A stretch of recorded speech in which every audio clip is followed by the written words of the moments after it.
Bien, muy buen día a todos.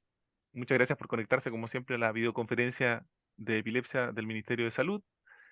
El día de hoy tenemos 3 o 4 invitados, en realidad. Van a estar a cargo de 2 hospitales. El primer hospital va a ser el Hospital de Puerto Montt. Vamos a escuchar a Sebastián Silva, neurólogo pediátrico, y nos va a contar sobre el aprendizaje que tuvo a raíz de un caso de estado epiléptico que tenía un tratamiento bien específico. Y después la doctora Mónica Rosas, neuróloga de adultos, nos va a conversar sobre transición desde el niño al adulto en epilepsia. Después de eso va a estar la doctora Amaro junto con, aquí vamos a buscar porque me envió una fotito, va a estar junto con un colega que no me mandó el nombre, eso sí, me faltó el nombre, pero bueno, ahí nos va a comentar ella y nos va a conversar algo bien interesante sobre que los tratamientos naturales no es lo mismo que decir que son seguros, y va a hablar de hierbas y algo más en los pacientes con epilepsia. La doctora Amaro es neuróloga de adultos, trabaja en el Hospital de Magallanes, ella es epileptóloga también. Así que bien, Sebastián, te doy la palabra. Bien, gracias Reinaldo, muy buenos días y gracias por la oportunidad de mostrar este caso que fue muy difícil, muy sensible también, como van a ver, sobre una paciente con estatus refractario que finalmente tenía una causa probablemente tratable con tratamiento específico.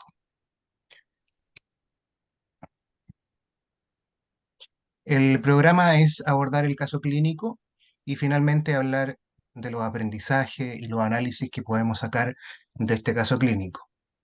La paciente la conocimos cuando tenía 14 años de edad, el año 2019. Era una paciente con algunos antecedentes de un retraso en el desarrollo bastante leve y estable en el tiempo. Estaba en el programa de integración en su colegio por una discapacidad intelectual leve. Y en enero del año 2019 debuta con una primera crisis tónico-clónica generalizada. Su examen era normal, salvo lo cognitivo algo bajo, y sus primeros electros eran anormales con descargas interictales generalizadas, incluso con fotoestimulación positiva. Tenía un escáner, que era lo más rápido en ese momento normal, y se fue de alta con ácido valproico. El diagnóstico presuntivo en ese momento, con esa historia y con ese electro además, fue de una epilepsia generalizada idiopática, que es lejos lo más frecuente frente a esa presentación. En marzo presentó una segunda y tercera crisis pese a estar en tratamiento. Se volvió a hospitalizar. El electro en ese entonces salió normal. Su examen físico seguía normal, salvo lo cognitivo, y algo de dificultad en el sueño. Así que le agregamos clonazepam en la noche para mejorar el sueño y también para mejorar las crisis epilépticas. Y en mayo-junio presentó una cuarta crisis tónico-clónica generalizada, y en esta ocasión con mucho más síntomas, cefaleas, mareo inespecífico, y a su examen algo de ataxia, que en algún momento pensamos si acaso podía ser secundario al uso del clonazepam. Así que además le agregamos el levetiracetam y pedimos una orden de resonancia, que estuvo lista en agosto y sorpresa porque mostró una atrofia cerebelosa. ¿Ya? Esta es la primera resonancia a los 14 años, y ustedes ven, si siguen mi puntero, cómo el cerebelo está globalmente atrófico, ya en las dos secuencias acá mostradas. Un hallazgo importante y atípico que nos hizo, por lo tanto, replantearnos el diagnóstico inicial de una epilepsia generalizada idiopática y más bien pensar en alguna enfermedad neurodegenerativa o progresiva. Se inició entonces un extenso estudio que incluyó, por supuesto, perfil de cilcarnitina y aminoácidos que estaban normales, un nuevo electro con énfasis en la fotoestimulación de baja frecuencia, pensando en la lipofuscinosis, que estaba normal. Conseguimos la gota seca para lipofuscinosis tipo 2 normal, una interconsulta de oftalmología para descartar otras patologías, por ejemplo, retinitis pigmentosa u otras anormalidades, pero estaba todo normal. Y la psicometría, que inicialmente estaba con un diagnóstico de discapacidad intelectual leve en su colegio, bajó, bajó a una discapacidad moderada, o sea, confirmando una progresión o una enfermedad neurodegenerativa. Otro estudio fue el estudio de MERF, enfermedad mitocondrial en la Católica, que estaba normal, incluso una biopsia muscular normal, y empezamos con estudios genéticos. Un primer panel genético antiguo de Invitae, que en ese entonces tenía solo 187 genes, que salió negativo. Un segundo panel que conseguimos gratis con Invitae, que también salió negativo y que este incluía 163 genes, incluyendo condiciones neurometabólicas tratables, otras condiciones neurometabólicas, etcétera, también negativo, y un panel de ataxia espinocerebelosa que también salió negativo. La paciente cumplió 15 años en esta evolución y ya en el año 2020 hubo un aumento de las crisis tónico-clónicas generalizadas, refractarias a los fármacos. La paciente perdió marcha, la bipedestación autónoma también la perdió, probablemente por una ataxia que había progresado, y además apareció, muy llamativo, un mioclonus multifocal que era tanto de acción como postural en la paciente. Entonces, nuestro diagnóstico ahora un poco más preciso fue de una probable epilepsia mioclónica progresiva. Y ingresó finalmente a la UCI de adultos, como había cumplido 15 años, además en plena situación de pandemia, por un franco aumento de las crisis epilépticas y estatus franco. Y secundario a un estatus que no logramos controlar. Hubo muchas complicaciones en la UCI, como infecciones, trombosis, etcétera. Y a cargo de la doctora Rosa y todo el equipo de la UCI adulto se iniciaron un montón de exámenes y de análisis y estudios, incluyendo el panel de encefalopatías inmunomediadas también de la Católica, que salió normal. Muy llamativamente en ese momento se pesquisó una anemia con una hemoglobina de 8%, y que el frotis tenía algo también muy particular, que era una marcada anisocitosis y una marcada poiquilocitosis, y se intentó incluso una dieta cetogénica, pero que no tuvo mayor resultado. Lamentablemente la paciente de 15 años falleció en junio del año 2020 y pudimos guardar ADN, el que se envió a Exomatrío para un análisis ya post-mortem. Aquí vemos la progresión de las imágenes. Ustedes ven cómo en la primera resonancia que les mostré tenemos la atrofia cerebelosa y ventrículos de tamaño normal. Pero ya en una segunda resonancia meses después, en abril del 2020, la atrofia cerebelosa es es más intensa y hay aumento, si se fijan, del tamaño ventricular, lo que habla probablemente de algo de atrofia también cortical, cerebral, supratentorial. Y la última neuroimagen fue un escáner, esto fue en junio, el mismo mes en que la paciente fallece, y ustedes ven cómo en el escáner ya se ve severa atrofia cortical con estos surcos hipodensos bastante profundos, pronunciados, y una ventrículomegalia. O sea, una enfermedad claramente progresiva con atrofia tanto supra como infratentorial. El resultado del exoma se demoró bastante, sobre todo porque se interpretó como un resultado incierto. Se encontraron dos variantes MinSense no reportadas, catalogadas como probablemente patogénicas en este gen CAD, confirmadas además en posición trans, ya que esta condición es una condición autosómica recesiva, entonces ambos alelos deben estar comprometidos. Y este gen CAD explica una encefalopatía epiléptica del desarrollo, la número 50, ¿ya? Y fue incierto en su momento. Vamos a revisar por qué el gen CAD codifica para una proteína grande, que es una proteína trifuncional. Hay tres funciones en esta proteína, tres reacciones enzimáticas en la misma proteína, que están nombradas acá y que se asocian con la actividad enzimática de las tres primeras enzimas de la vía de la biosíntesis de pirimidas, perdón. Acá ustedes ven la síntesis de novo y ven cómo esta enzima participa en los tres primeros pasos de esta síntesis de novo. Por lo tanto, si usted tiene una alteración en esta proteína y en esta enzima, va a tener menos síntomas, menos síntesis, perdón, de pirimidinas. ¿Ok? ¿Y por qué quedó como incierto inicialmente este diagnóstico post-mortem? Bueno, porque esta condición fue descrita recién en el 2015 en un paciente de 4 años con una epilepsia desde los 17 meses de vida y con una anemia también con anisopoiquilocitosis. El 2017, otro reporte de 5 pacientes, 3 de estos pacientes fallecidos entre los 2,5 y los 5 años. En 4 sabemos que había un retraso global del desarrollo con crisis epiléptica farmacoresistente de inicio entre los 6 meses y los 2 años, en donde además se agrega posteriormente una regresión, un retroceso en los hitos del desarrollo psicomotor luego de iniciar la epilepsia. 4 de estos pacientes tenían anemia normocítica con la anisopoiquilocitosis y la resonancia de cerebro mostraba una atrofia tanto supra como infratentorial.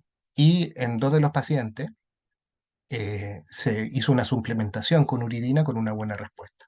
Por lo tanto, la presentación típica de esta condición es de una encefalopatía epiléptica y del desarrollo de inicio precoz, es decir, en el periodo de lactante, antes de los 2 años. Tan precoz que incluso hay una publicación posterior de 3 pacientes, como ustedes ven, 3 hermanos fallecidos también, que iniciaron su epilepsia en el periodo neonatal, mucho más temprano, entre los 2 y los 7 días de vida. Y estos pacientes fallecieron entre 1 y los 3 años de vida.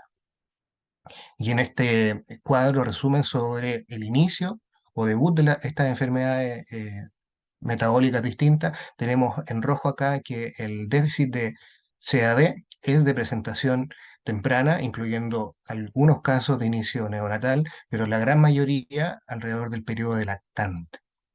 ¿Ok? Entonces, teníamos la inquietud, la duda de si acaso nuestro caso podía corresponder a esta, o pudo corresponder a esta condición, y tenemos que los 2 casos reportados con inicio de epilepsia más tardío para esta condición es una edad de 7 años por 2 publicaciones. Entonces, en nuestro caso, correspondería a una presentación atípica por una presentación más tardía en la adolescencia, que es donde empiezan las crisis a los 14 años, y también por una anemia que no era crónica, a diferencia de los otros pacientes, sino que solamente se presentó al final durante este evento agudo de estatus epiléptico refractario. Y además planteamos eh, esto de un fenotipo para nosotros tipo epilepsia mioclónica progresiva, que tampoco es algo claramente descrito para las otras presentaciones. Vamos entonces ahora con los aprendizajes. ¿Qué nos dejó este caso que fue extremadamente difícil y sensible en nuestro hospital? Lo primero, hablar un poco de este concepto de encefalopatía epiléptica. Es un concepto central para comprender aquellas formas de epilepsia más severas y cómo éstas impactan en el desarrollo del paciente, en su conducta y en la cognición. Fue definida en el 2010 la encefalopatía epiléptica como aquella condición donde la actividad epiléptica per se, por sí misma, contribuye al deterioro neurológico más allá de lo que podríamos esperar a la causa o etiología subyacente del paciente. Por lo tanto, tenemos que la epilepsia como tal va a causar un deterioro neurológico o un cuadro encefalopático. Por supuesto, detrás de la epilepsia siempre hay que pensar en la causa o etiología. Es la etiología en este caso la que produce la epilepsia, pero por su parte también, por supuesto, influye en el deterioro neurológico del paciente, ¿ya? Además, a través de la epilepsia misma. Ahora, ¿aplica este concepto en nuestra paciente? La verdad es que pareciera que no, porque de hecho la paciente traía un retraso en su desarrollo o una encefalopatía del desarrollo, podríamos decir desde el nacimiento, ya que tuvo una marcha a los 2 años tardía, palabras iniciales recién a los 3 años, y incluso tenía en su colegio una psicometría marcando discapacidad intelectual leve. Y recién a los 14 años presenta la primera crisis y se comporta de ahí en adelante como una encefalopatía epiléptica. Es decir, no fue una encefalopatía epiléptica desde el inicio en la paciente, ¿ya? En donde se agrega la epilepsia refractaria, este curso progresivo, e incluso un deterioro con una discapacidad intelectual moderada. Esos son uno de los problemas con este concepto más antiguo de la encefalopatía epiléptica, por ejemplo, como en nuestro caso, donde el deterioro del desarrollo psicomotor aparece antes del inicio de la epilepsia, o bien es independiente a la epilepsia misma. Y además que el concepto antiguo nos propone un desafío que significa, si logramos el control total, el control perfecto de la epilepsia, ¿por qué entonces el desarrollo de los pacientes no mejora totalmente en estos pacientes con encefalopatía epiléptica. De ahí viene el concepto más nuevo, más actualizado, en donde se habla de una encefalopatía epiléptica y del desarrollo. Es decir, tenemos distintas etiologías, por ejemplo, etiologías genéticas, que van a producir una epilepsia y esta epilepsia va a producir un deterioro en el desarrollo. Ese es el componente de encefalopatía epiléptica de los pacientes, pero la misma etiología, independiente de cuál sea esta, va a producir aparte, independiente, un deterioro en el desarrollo, una encefalopatía del desarrollo que puede ser incluso antes del inicio de la epilepsia, y por eso este cambio de concepto tan importante hacia el de una encefalopatía epiléptica y del desarrollo. Hay otro punto también que hoy sabemos que los mismos genes que están implicados en las encefalopatías epilépticas de origen genético pueden causar también otros fenotipos sin epilepsia, con retraso del desarrollo psicomotor o discapacidad intelectual o incluso autismo. Solo como un ejemplo, el gen SCN2A, que es bastante frecuente en los pacientes con epilepsia de origen genético, puede tener distintos fenotipos. Tenemos desde epilepsia, entre comillas, benigna o edad limitada de inicio neonatal, hasta encefalopatía epiléptica y del desarrollo, que son más graves. Y tenemos también un porcentaje no menor, alrededor de un 16% según esta serie, de pacientes que no tienen epilepsia y solamente tienen encefalopatías del desarrollo sin epilepsia. De ahí también que se explique este cambio en el concepto más actual. ¿Qué otros aprendizajes podemos sacar de esta paciente? Bueno, ¿qué rol tienen los estudios o análisis genéticos y tal vez otro análisis metabólico específico en un paciente en estatus epiléptico? Según esta revisión del 2019, sabemos que en los niños el estatus epiléptico puede ser una manifestación recurrente de una patología genética o incluso ser la primera manifestación neurológica o debut del paciente. Son distintos genes los que se han asociado con el estado epiléptico y esto se pueden clasificar en distintos subgrupos, como las displasias corticales o malformaciones del desarrollo cerebral. Por supuesto, los errores congénitos del metabolismo, ellos mencionan aparte por su importancia las enfermedades mitocondriales y también las encefalopatías epilépticas y del desarrollo como tal. Y plantean que entonces la secuenciación de nueva generación, los estudios genéticos podrían convertirse en parte del estándar de manejo y estudio en un futuro cercano para un gran grupo de pacientes con estado epiléptico. Falta mucho probablemente para eso. El mensaje no es que usted se lleve este mensaje de que hay que hacer estudios genéticos en todos los pacientes con estatus, sino que en algunos pacientes probablemente estudios más específicos como los genéticos sí puedan ser relevantes. Este mismo estudio, por ejemplo, menciona todas estas condiciones genéticas, metabólicas, que podrían tener acá en celeste algún tratamiento específico. Por supuesto está el déficit de piridoxina, el déficit de piridoxalfosfato, de ácido folínico, está el transportador de glucosa 1 o GLUT1, ¿ya? Y así aparecen otros. Pero si ustedes se fijan en este paper del 2019, no aparece esta condición que es el déficit de CAD.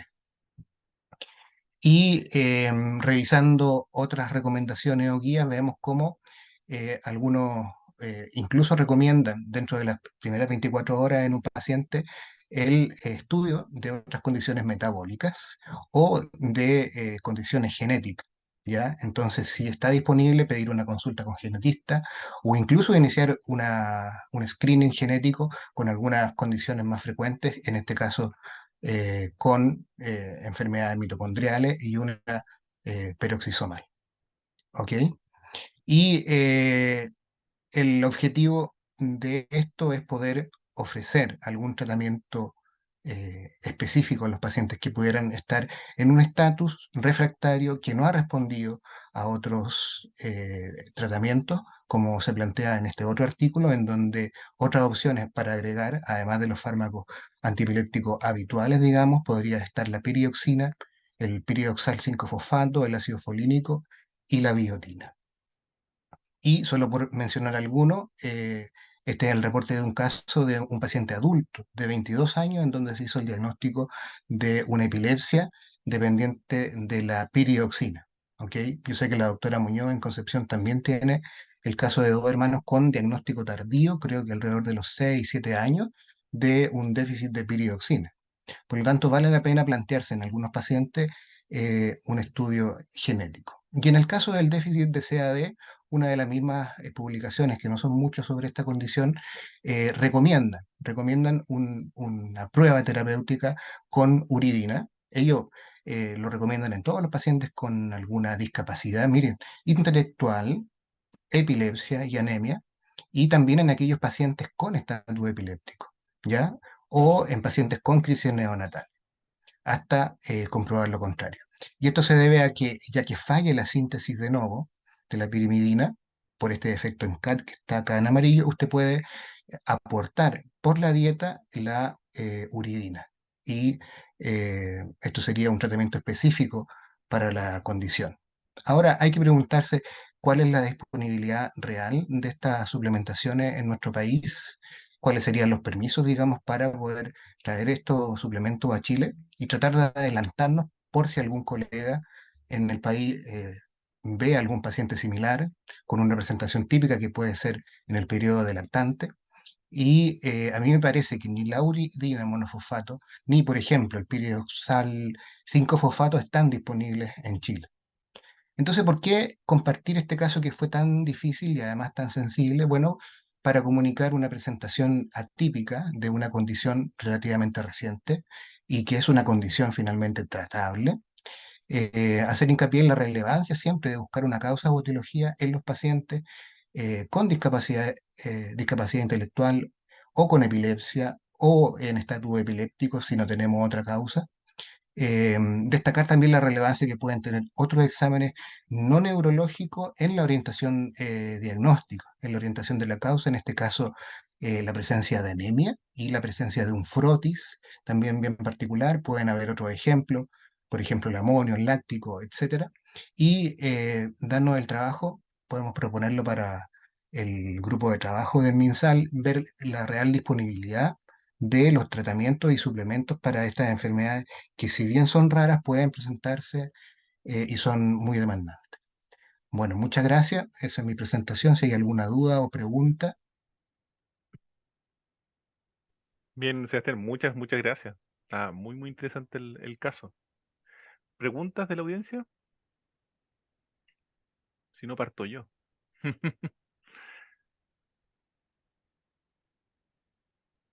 Sí. Yo tengo una duda con respecto a la evaluación de los test genéticos en general, Sebastián, o las solicitudes que hay. Lo más común es que nosotros pedimos los paneles, los de epilepsia y todo. ¿Por qué no se ve este déficit de CAD en el panel de invitados? ¿No se ha Sí, incorporado? ¿Qué porque, sucede ahí? sí, por eso yo lo mencioné, porque ese fue un panel antiguo del año 2019 que en ese entonces tenía solo 187 genes asociados a epilepsia y no incluía este gen del CAD, pese a que se había descrito por primera vez el 2015 y el 2017 ya aparecieron más casos. Al 2019 este gen no estaba incluido en el panel, ni en el de epilepsia, ni tampoco en el segundo panel que nos hicieron de enfermedades tratables. ¿Te fijas? Entonces, eso también eh, es importante ver cómo en la medida que avanza el conocimiento, la ciencia, podríamos decir, y la descripción de genes nobles o condiciones genéticas más nuevas, estas se van incluyendo en los paneles. Esa es la limitación del panel que solamente te permite analizar el número limitado de genes que te están ofreciendo. Hoy en día este panel de invitados sí lo tiene, el CAD, y ya no están 187 genes, sino que va en más de 300 genes asociados. Ahí surge la duda también de si entonces pasar directamente al exoma, por ejemplo, que teóricamente te permite analizar todos los genes, incluso si el primer informe es negativo o no concluyente, tú puedes seguir revisando la información genética, incluso encontrar genes que todavía no se hayan descrito y dar un diagnóstico varios años después. Estupendo. Y ahí lo mismo, diferencias de precios en general. Son dos Sí, preguntas mías. ese, Una es diferencias de precio y la segunda es si pudiéramos generar no sé, una tabla de suplementos a utilizar más o menos con las dosificaciones que están y dejarlo como un protocolo para tratamientos específicos en pacientes con epilepsia genética. Sí, a mí me interesa eso porque te fijas que incluso si hubiéramos podido hacer el diagnóstico en esta paciente, habríamos tenido la dificultad de poder importar el tratamiento que no está disponible en Chile. Habría que ver las autorizaciones, digamos, del ISP y además ver los costos, porque yo desconozco cuál es el precio real de este tratamiento y nos vendría bien revisar también si los otros tratamientos recomendados en la literatura están fácilmente disponibles en nuestro país por si algún colega aparece algún paciente similar que requiere alguna vitamina. Y sobre los precios de los estudios genéticos, bueno, es variable, por supuesto el panel es un poco más económico que el exoma y está alrededor de los 300, 400.000 pesos. ¿Ok? En cambio, el exoma, al menos la parte más económica que hemos encontrado, está en 500, 600.000 pesos. Entonces, cuando hay pocos recursos, la gran decisión es con cuál elijo, cuál disparo si solamente tengo una opción. A veces, en ese caso, si uno no va a poder seguir haciendo exámenes genéticos complementarios, conviene pasar directamente al exoma, porque te va a permitir analizar todo y seguirlo revisando en el tiempo. Perfecto. Yo creo que esto lo deberíamos trabajar junto con el equipo de química y farmacia. Los químicos farmacéuticos creo que nos pueden ayudar muchísimo en temas de tratar de hacer las importaciones o por lo menos tener, no sé, una gran tabla, me lo imagino así por lo menos, la mutación que aparece y con eso llevarlos a la solicitud formal de un tipo de suplemento para tenerlo en farmacia, no sé, una farmacia central Sí, y hacer la distribución, porque no son casos en todo Chile, entonces en ese sentido no. tratar Y de mira, y por llevarlos a ejemplo, pirioxina hay en todas partes, me parece. En todos los hospitales está disponible la pirioxina. Pero el segundo, como recomendación, cuando no responden los neonatos, es el pirioxal 5-fosfato y ese me parece que no está disponible fácilmente en Chile, habría que importarlo.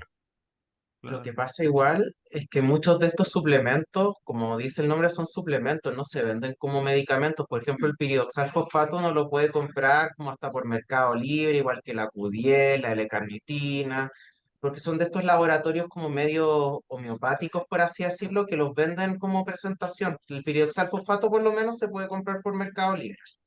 Ese no hay problema. Las sales de uridina probablemente no haya no haya en Chile, pero no es tan complicado porque como se venden como suplemento, no te piden ni receta ni nada, entonces no hay tanta como permisología, por así decirlo, para poder traerla. Y lo bueno es que con respecto a los suplementos, yo creo que está bien que haya un stock, pero uno no puede darle todos los suplementos para cada estatus a cada paciente, porque al final estarías dándole un tremendo cóctel de biotina, coenzima Q10, tiamina, uridina. Yo creo que es mejor ir viéndolo como caso a caso y por eso la importancia es la sospecha y pedir rápido el estudio genético. Si el claro. donde más nos topa es eso, en Ahora, con respecto a los solicitarlo. test genéticos, hay una duda ahí, ¿no es cierto? Y ahí me pueden ayudar ambos, ¿no es cierto? Tanto Sebastián como el José o el doctor Marín, ¿no es cierto? Que es uno es que dónde obtener estos exámenes o cómo hacerlo a través de la red pública. Y ustedes han tenido experiencia en solicitarlo a través de la red pública. No sé si pueden contar un poco cómo lo hacen. Sí, nosotros en Puerto Montt tenemos esa dificultad porque los estudios genéticos actualmente los pagan los pacientes, lo pagan las familias. Lo que nosotros hemos conseguido es todo un protocolo de toma de muestras del examen, preparación de la muestra, consentimiento informado y otros, y el envío. El envío lo paga el hospital, pero el estudio genético como tal lo termina pagando la familia. Han sido casos muy, muy particulares en donde hemos conseguido que el comité de compra no financie un estudio genético en algún paciente particular. Y en tu caso, José, porque también Acá la doctora Muñoz por dice de compra que de desde servicio, Concepción tienen compra de servicio.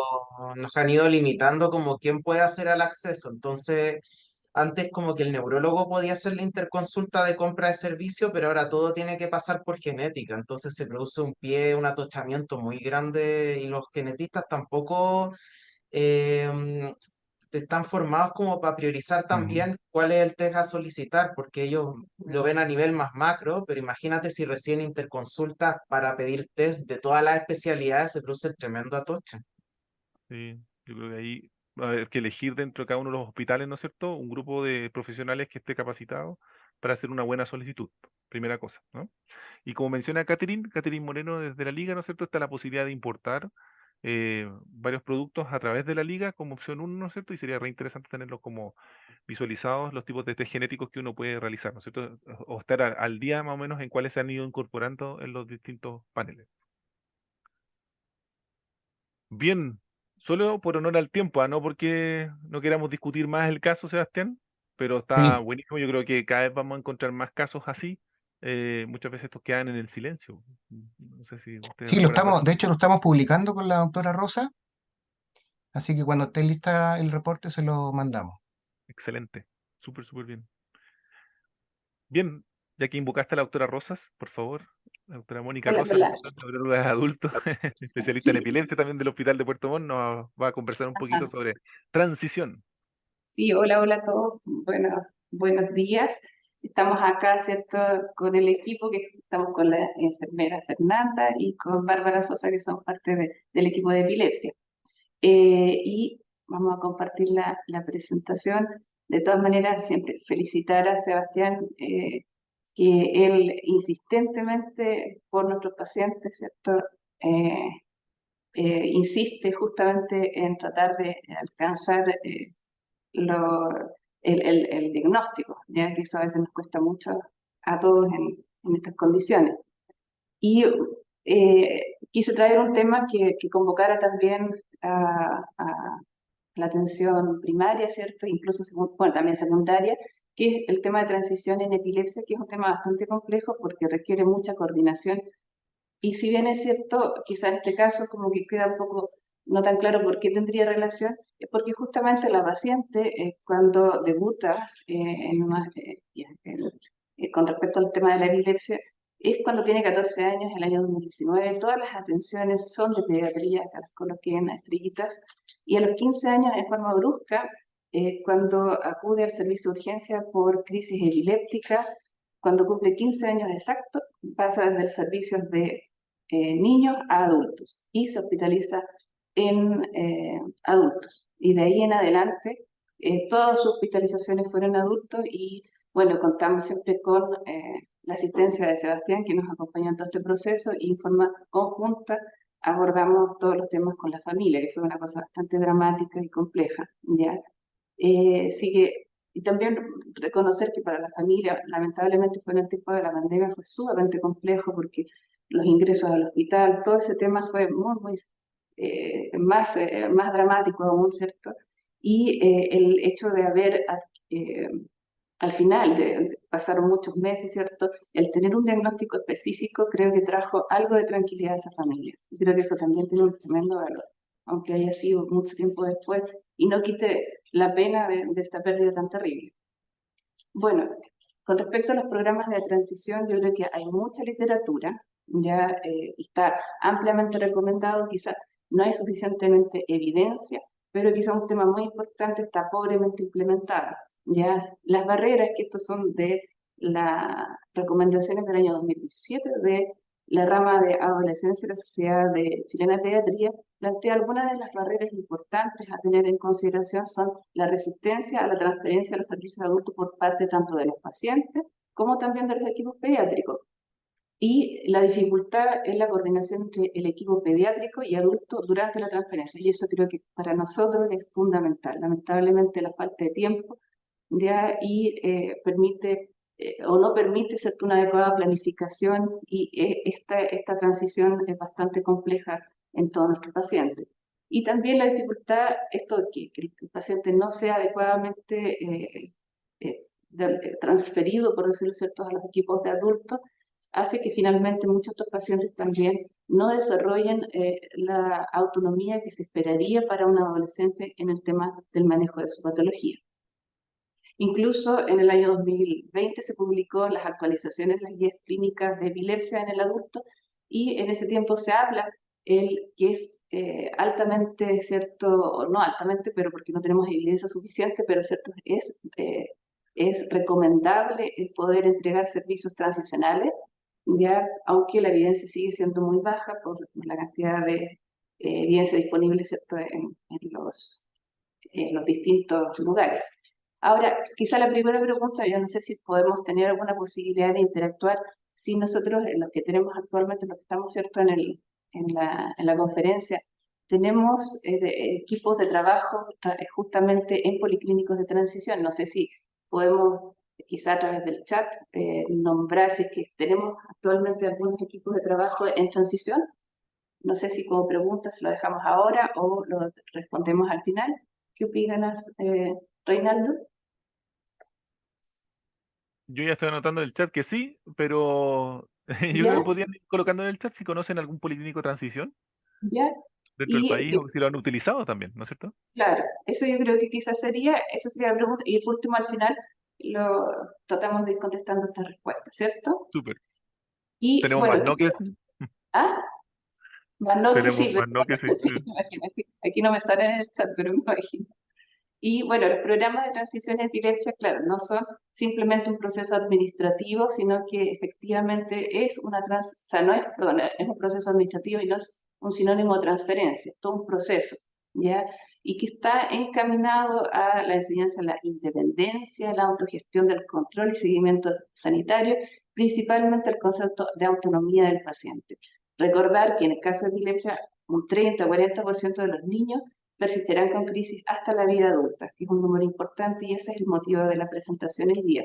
Y que esta transición puede variar entre los 13 y 19 años, muchas veces en 12 hasta los 19, 20, hasta los 22 años, que es un proceso. Bueno, y los factores a considerar en este proceso de transición, todos los conocemos que tienen relación finalmente con los temas importantes en la adolescencia, como son los cambios biológicos, tanto cierto en distintos sistemas, cerebro, endocrinológico, sexual, psicológico, incluso óseo, pero también muy importante y tener en consideración, y todos también lo reconocemos en nuestros pacientes, los problemas psicosociales.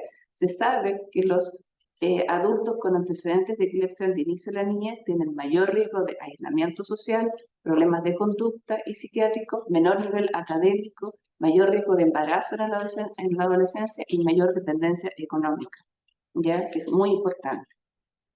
Los objetivos del programa de transición, aquí traje algunos objetivos que están, pero uno puede deducir que hay bastantes más también, pero serían principalmente promover la continuidad de la atención sanitaria, mejorar la adherencia al tratamiento, que también es un tema muy importante en la adolescencia, impulsar el conocimiento de la enfermedad por parte del paciente, o sea, el empoderamiento del paciente y de sus padres o tutores, fomentar la autonomía y la responsabilidad en el manejo independiente de la enfermedad por parte del paciente, adecuándose a sus potenciales cognitivos de todas maneras, y fortalecer la confianza en el equipo de salud de adultos.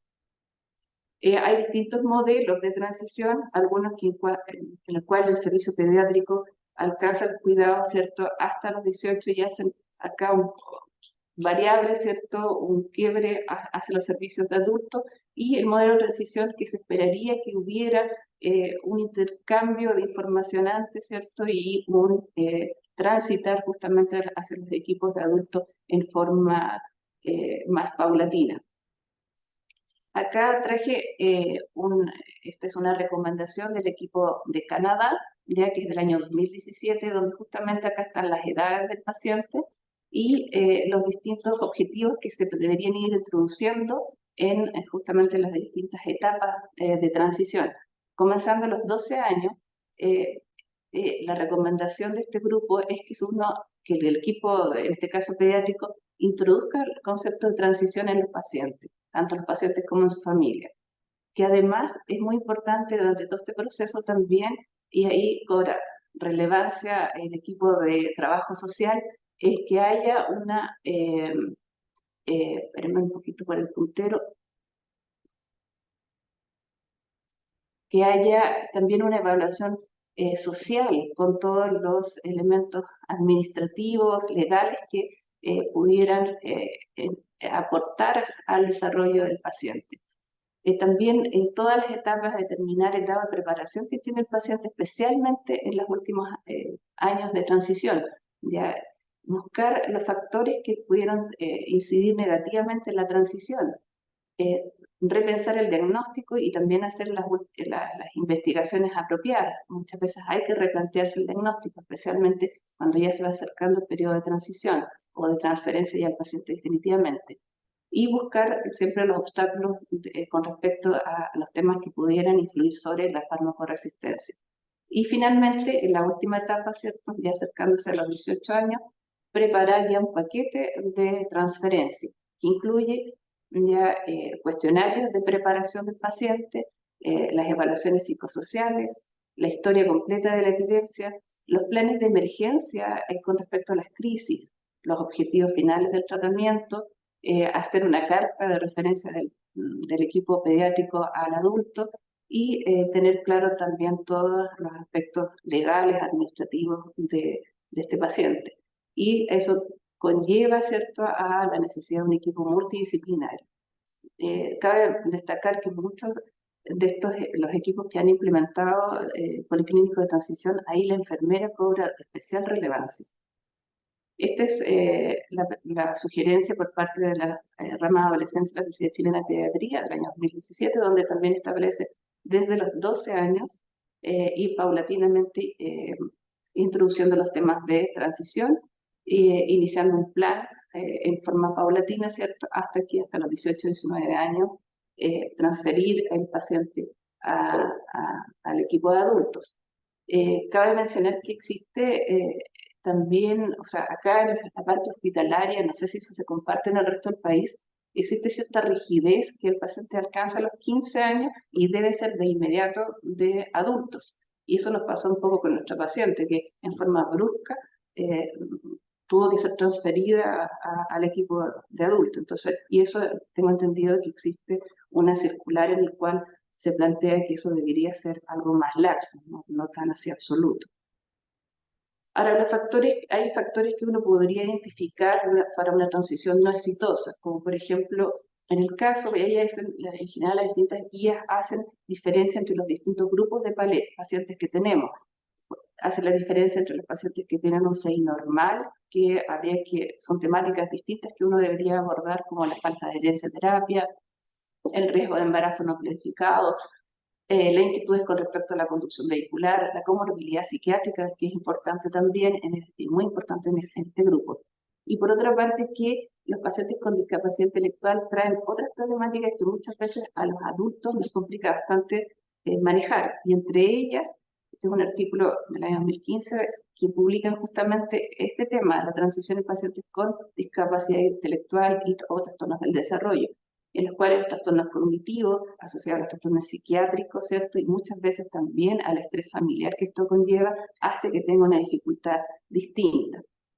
Además, ha planteado otro desafío en este grupo que tiene que ver con los diagnósticos específicos, que cada vez más los equipos de neurología infantil, ¿cierto?, nos han ido aportando diagnósticos específicos que nosotros probablemente tenemos poco conocimiento y que eso va a ser un desafío para los equipos de adultos, ir reconociendo estas patologías específicas que son genéticas. Ahora, también es una etapa importante y quizás bien específica de los programas de transición en epilepsia, es que sería interesante reevaluar el diagnóstico, eso lo hacemos quizá constantemente, especialmente si las crisis persisten, que hay que pensar en la crisis psicogénica, y la reevaluación también con el estudio genético, que es bastante interesante, incluso en estas edades más aún, cuando sabemos, como mencionó Sebastián hace un ratito, ¿cierto?, el panel de epilepsia genética ha ido cambiando tanto en estos últimos años. Y bueno, hay guías en línea, esto es muy interesante, que hay una guía de implementación de policlínicos de transición, donde están todos los pasos, incluso hasta elementos que tienen que ver con el diseño de políticas de transición, que eso es a nivel local, incluso incluye hasta los formularios o cuestionarios específicos para evaluar el grado de transferencia del paciente, o en qué nivel está la transición en esos pacientes. Y bueno, esto es como para ir terminando. Quizá estaba pensando desde el punto de vista especialmente para distintos grupos, como vimos, ¿cierto?, que hay pacientes que tienen en el fondo ciertas particularidades, como son en este caso los pacientes que tienen un CI normal o una discapacidad intelectual leve, posiblemente tengan ciertas problemáticas que son distintas a los pacientes que tienen discapacidad intelectual o con trastorno de desarrollo más complejo. Entonces, pensando un poco, esto es una pregunta para la atención primaria, especialmente si en el programa de salud integral de la adolescente y jóvenes, estos espacios de salud amigable podrían ser un espacio donde estos pacientes pudiéramos ir desarrollando una transición que implica el uso de múltiples, en el fondo, recursos humanos, ¿cierto? Dijimos, no solamente enfermería, sino trabajo social, psicología, que sería interesante quizás plantear si es que esto pudiera ser factible, que la transición se pudiera hacer a través de estos equipos, logrando obviamente mayor intercambio, mayor relación, mayor coordinación con el secundario. Y la otra cosa es de que las últimas guías de NANEAS, o sea, de los niños, ¿cierto? O manejo integral de niños y niñas adolescentes en necesidades especiales, NANEAS, plantean también la necesidad de este proceso de transición y ellos plantean también que los pacientes con NANEAS de baja complejidad debieran ser también manejados a nivel de APS. Entonces también la pregunta, estos pacientes que tienen, ¿cierto?, algunos trastornos aparte de la epilepsia, ¿cierto?, pudieran ser manejados o no en la APS, sino que deberían ser de nivel secundario exclusivamente. Eso, y para conclusión, bueno, yo creo que es importante para nosotros avanzar en estos programas de transición, considerando las diferencias propias de nuestros pacientes e intentando utilizar los recursos que tenemos disponibles. Y por eso un poquito era mi idea que podamos abrir la discusión con respecto a las experiencias que hay. Muchas gracias. Muchas gracias, Mónica, muchas gracias. Es un tema difícil, ¿no es cierto? Porque nos damos cuenta al tiro que la realidad nacional muestra que no hay policlínicos de transición, son las excepciones, ¿no es cierto?, los que han podido desarrollar algún tipo de policlínico de transición. Y una necesidad, o sea, compleja. Ya en este caso con Sebastián logramos finalmente, fue sobre la urgencia, poder compartir finalmente con las familias, ¿cierto? Y en general nos reuníamos los dos con los padres, ¿cierto? Y tratamos de tomar las decisiones en conjunto, pero no era fácil. Y bueno, y vemos cuántos otros pacientes que nos llegan al policlínico pidiendo esas explicaciones con respecto a cuando se hacen las transferencias inadecuadamente y el paciente siente que lo abandonamos como equipo. Entonces, por eso quería abrir un poco la discusión. Ojalá que personas que trabajan en atención primaria si nos podrían plantear estos espacios de salud amigable que son del programa de adolescencia, quizás podrían ser elementos o lugares donde se pudiera hacer grado de transferencia de pacientes con patología específica. Quizás esa era una de las preguntas, no sé si alguien logró contestar en el chat. Yo no he visto, por lo menos. Dice, en Padre Hurtado hay algo embrionario, pero principalmente para pacientes NANEA, no de epilepsia. Claro. Ahora, muchos de los pacientes NANEA tienen epilepsia, no sé cuánto, pero el porcentaje alto. Así que en realidad es cosa a veces de ponernos de acuerdo en algunas temáticas y quizás no es tan extraño. Hola, ¿les puedo comentar algo desde acá? Viña del Mar, ¿se escucha bien? ¿Cómo está, doctora Carmona? Bien, gracias Reinaldo, saludos. Mira, el tema es súper importante. Nosotros logramos un policlínico de transición hace unos 5 o 6 años y derivó de un tema administrativo. Pediatría contrató o dio un cargo a un médico de medicina familiar que se ha especializado en adolescencia. Entonces, primero encontré a una persona que le gusten los adolescentes, porque eso es un tema para nosotros, para los pediatras. Y él generó poli de transición en epilepsia y en, no me acuerdo, fibrosis quística, no sé, otra área. Entonces ahí él se acercó con nosotros y partimos el poli de transición y la verdad que nos ha servido muchísimo y abarca todo lo que tú has comentado, las dificultades y un poco cómo ir resolviéndolas. Yo diría que la figura de médico dedicado a adolescentes es lo que la lleva, porque no podemos hacerla ni los infantiles ni los de adultos. Incluso ahora este año conseguimos, ¿no es cierto?, que el SOME nos diera un cupo por mes, que es más o menos lo que habíamos calculado, para que nos acepte, son dos pacientes una vez al mes, que nos acepta uno de los neurólogos de adultos, que en este caso la doctora que es epileptóloga, y recibe nuestros pacientes. Y nosotros nos juntamos 2 veces al año con este médico adolescente y vemos el listado de niños. Tenemos 20, 18 niños, él evalúa la transición, entonces en ese listado dice ya, Pepita Pérez está lista para transición, él da el pase.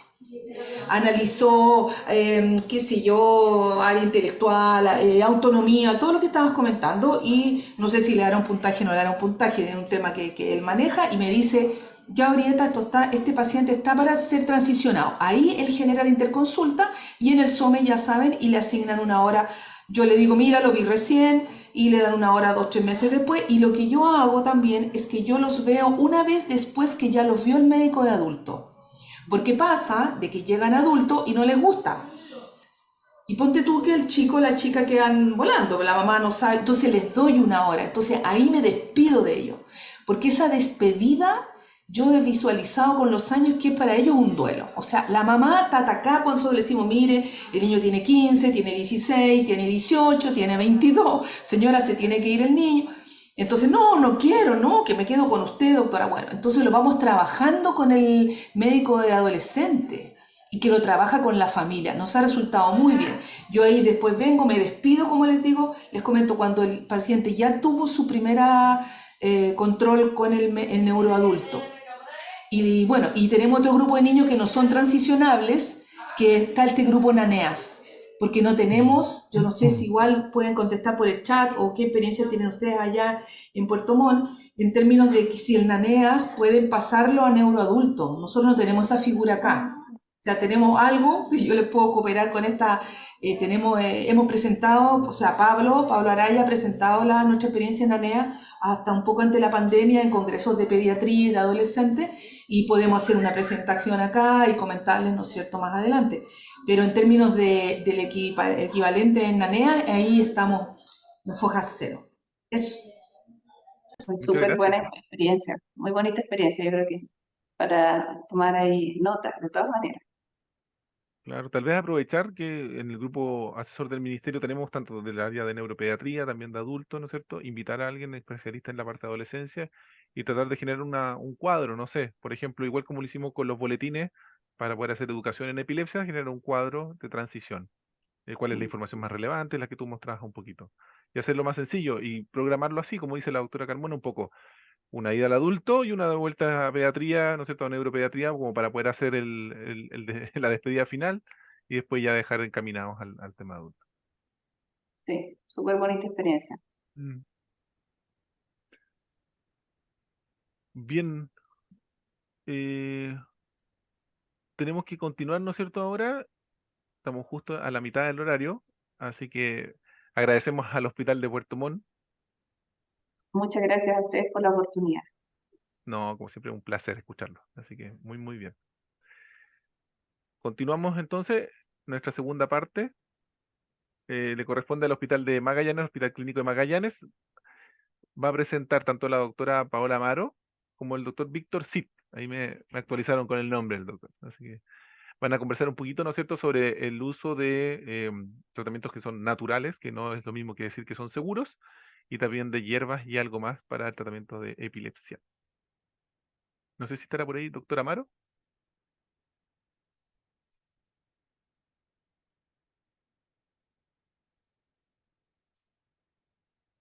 Ahí están. ¿Ahí? ¿Me escuchan? Perfectamente. ¿Cómo están? Bien, por acá, en Qué la zona bien. austral. Les dejo compartir la pantalla entonces, ¿eh? Muchas gracias por presentar el día de hoy. Gracias por invitarnos.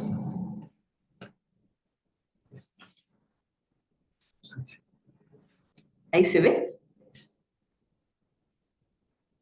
Sí, está perfecto. Ok. Bueno, vamos a presentar sobre, como decía Reinaldo, hierbas y algo más, y que natural no es igual a seguro. Déjenme ver, porque no pasa. No tengo conflicto de interés. Y vamos, bueno, esto partió hace unos años atrás por un caso clínico, una mujer de 81 años con un antecedente de deterioro cognitivo leve, hipertensión solo tratada con régimen hiposódico e ingresó por presentar, estando en actividad, episodio breve de compromiso de conciencia, de segunda duración, con mirada fija, frialdad distal de extremidades, incontinencia fecal. Posteriormente presenta desorientación, sin mordedura de lengua ni convulsiones. El escáner mostraba solo una leve atrofia global difusa y un electroencefalograma estándar normal. Bueno, con eso uno ya podría preguntarse qué otras cosas uno tendría que inquirir en el interrogatorio dirigido. En este caso, la paciente, espera un poquito. La paciente decía que hace 3 semanas había empezado a comprar y empezado a tomar un medicamento que era para dormir.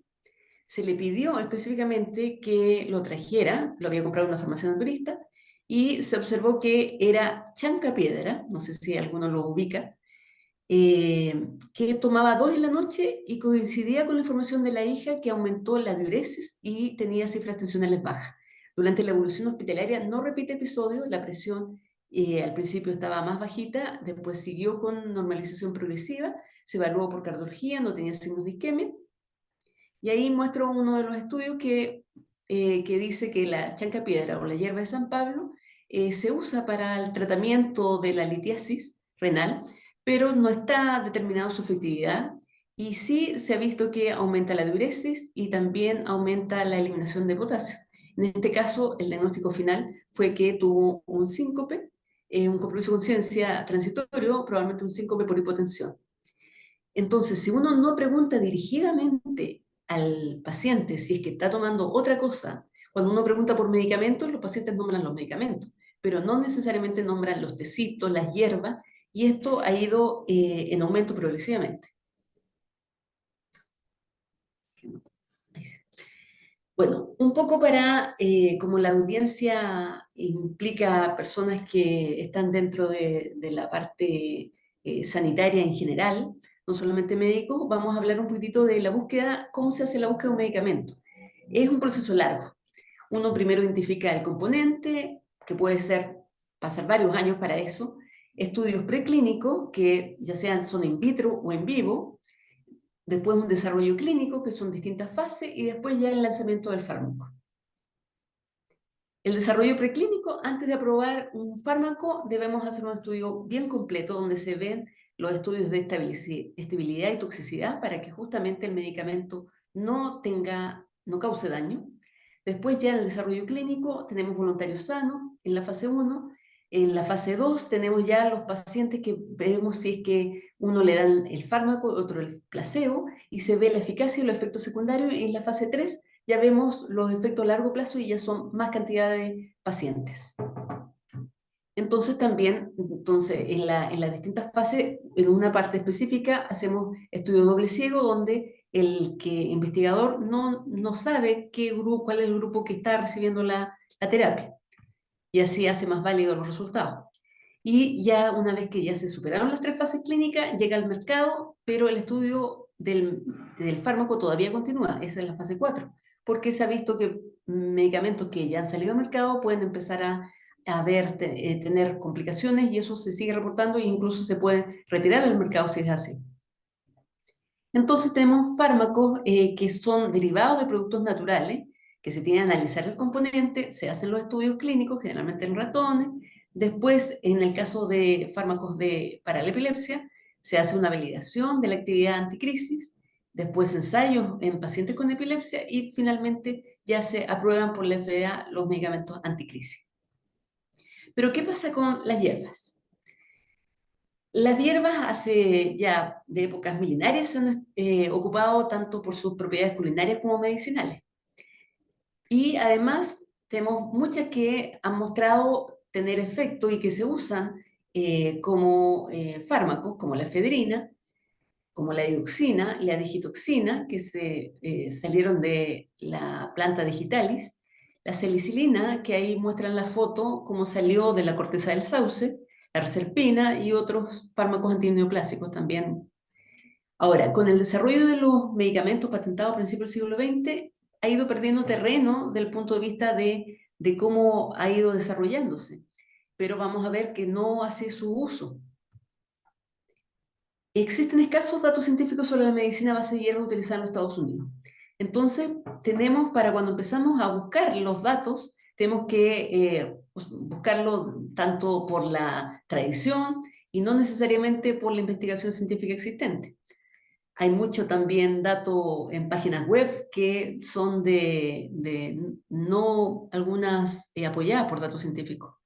Ahora, ¿por qué la industria herbiaria nunca decidió simplemente mostrar que sus productos eran seguros y eficaces? Principalmente, este autor dice que la respuesta es principalmente económica. porque con las escasas posibilidades de protección mediante patente para las muchas hierbas que se han utilizado durante siglos, las compañías farmacéuticas no han brindado apoyo financiero para la investigación. Ahora, el uso de la medicina complementaria alternativa, CAM, va en aumento, 42% en Estados Unidos, 65% en Alemania, 20% en el Reino Unido. Y la medicina herbal es de las formas más comunes de esta medicina complementaria alternativa y generalmente es considerada por los pacientes segura y efectiva. Casi 1 de 6 pacientes en Estados Unidos que toman fármacos convencionales toman al menos una medicación herbal. Ahora, entonces, es muy popular en los países en desarrollo, casi 80% de la población, y en los países industrializados también es cerca del 50%. Y entonces hay una tendencia a la integración con la medicina convencional. Aquí vemos también cómo la parte económica, hay harto gasto por parte de los pacientes en adquirir estos suplementos. Y ¿por qué los pacientes, uno podría preguntarse, usan hierba en el tratamiento de la epilepsia? Una, porque hay falta de acceso al tratamiento, falta de respuesta al tratamiento, creencia o miedo al tratamiento farmacológico, pensamiento de que es más natural, mejorar su condición general, tratar efectos adversos de los fármacos anticrisis. Lo que decíamos de la brecha del tratamiento, en la actualidad aún existen pacientes con epilepsia sin acceso a diagnóstico y tratamiento. De hecho, en pacientes, o sea, en países de bajo ingreso, en áreas rurales, hasta un 73% y en otras partes 80% pueden no tener acceso. En un estudio en un centro de epilepsia en San Francisco, hasta el 56% de los pacientes utilizaban estos compuestos, la mayoría más para mejorar su condición general que para el control de sus crisis. Y hasta casi el 30% no informaban sobre su uso, pero también el médico no les preguntaba sobre ese tema. Este desconocimiento mutuo podía llevar a situaciones potencialmente serias, porque en este mismo trabajo el potencial aumento de crisis de algunos compuestos tenía un 16% y la interacción de sus fármacos era un 19%. También en lo que es neurología infantil, un estudio mostró que solo el 50% de los padres lo habían discutido con su neurólogo infantil y sobre un 85% de los padres desearon discutirlo con el médico, pero no lo hicieron. Ahora, los beneficios y riesgos. Hay casos anecdóticos que muestran que estas sustancias herbales pueden tener efecto anticonvulsivante, pero faltan mayor cantidad de ensayos controlados, doble ciego randomizados, como mirábamos al principio cómo se tienen que formar los distintos fármacos. Y algunas hierbas y suplementos pueden predisponer a crisis debido a epilepsia y en otros con los pacientes con epilepsia pueden aumentar las crisis. Entonces, ¿cómo pueden hacer esto? Porque pueden alterar la enzima del citocromo P450 y las P-glicoproteínas, llevando a alterar los medicamentos anticrisis. También puede estar dado por propiedades intrínsecas de las mismas hierbas. Otro ejemplo dentro de los riesgos fue que hay un incremento en las causas del daño hepatotóxico por las drogas dado por hierba y estos suplementos y que ha ido aumentando en los últimos 10 años. Por lo tanto, la conversación con el médico es muy importante para un uso seguro sobre esto. Ahora, además, pueden estar contaminados con metales pesados. Un estudio en Boston investigó 70 productos de medicina herbal ayurvédica, de la medicina de la India, encontrando que 20% tenían además potenciales niveles de mercurio, plomo y arsénico. Y esto aumenta la toxicidad de los metales pesados y aumenta el riesgo de crisis.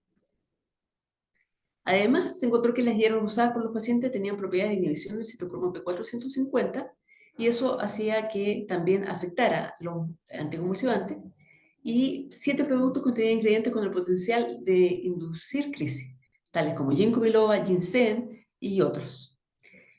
Además, las comidas que contienen soya podían disminuir la concentración plasmática del ácido valproico significativamente por aumentar la glucuronización, lo que esto hace que aumente la eliminación urinaria, por lo tanto, bajando el medicamento y haciéndolo menos efectivo. Entonces, la interacción entre las fitomedicinas con los fármacos dados por el médico está pobremente investigada y una activación o un aumento de la actividad es posible. Así, también este otro estudio muestra que fenitoína, en conjunto con medicina ayurvédica de la India tradicional, mostró una reducción de la concentración de fenitoína con una falta del control de la crisis. Entonces, estos temas En la conferencia anual de epilepsia en Toronto 2017, invitaron a la doctora Watson y mostraba esta presentación de que habían algunos medicamentos, o sea, más bien hierbas que disminuían el umbral convulsivo, ahí están nombradas. Otros aumentaban las convulsiones por tener efectos proconvulsivantes y otras interferían con la absorción o metabolismo de los anticonvulsivantes. Acá muestra este otro trabajo publicado en Epilepsia en 2008, cómo hay distintos reportes de casos con las distintas hierbas y también los mecanismos por los cuales estarían influyendo. Ahora, vamos a hablar específicamente de la ginkgo biloba. Se usa para apoyo cognitivo y mejorar la memoria en base a componentes que tienen los flavonoides y terpenoides, pero induce el citocromo P450 y eso puede reducir los niveles séricos de fenitoína y de ácido valproico. Puede también interferir con antidepresivos y anticoagulantes por medio de su acción en la función hepática y induciendo la enzima hepática. También puede complicar por problemas hemorrágicos cerebrales y en sus semillas y en menor grado en sus hojas contiene una potente neurotoxina que baja además el umbral convulsivo e induce actividad convulsiva. Ahí este cuadro muestra cómo puede estar dado esto por la disminución del GABA, también por la inducción del citocromo y por disminución de la glicina. Otro de los que ya sabemos, y es una veces pregunta dentro de los exámenes de grado de los neurólogos, la hierba de San Juan. Se usa para la depresión por su componente la hipericina. Inhibe selectivamente la recaptación de serotonina, pero puede interferir con anticonvulsivantes por medio de su acción también en la función hepática, por la inducción de enzima hepática del citocromo P450, y esto hace que se metabolice más rápido el medicamento, los fármacos anticrisis, se acelera este metabolismo y por lo tanto los niveles plasmáticos bajan y su acción disminuye. También puede interactuar con otros fármacos como el anticonceptivo, anticoagulante, antidepresivo.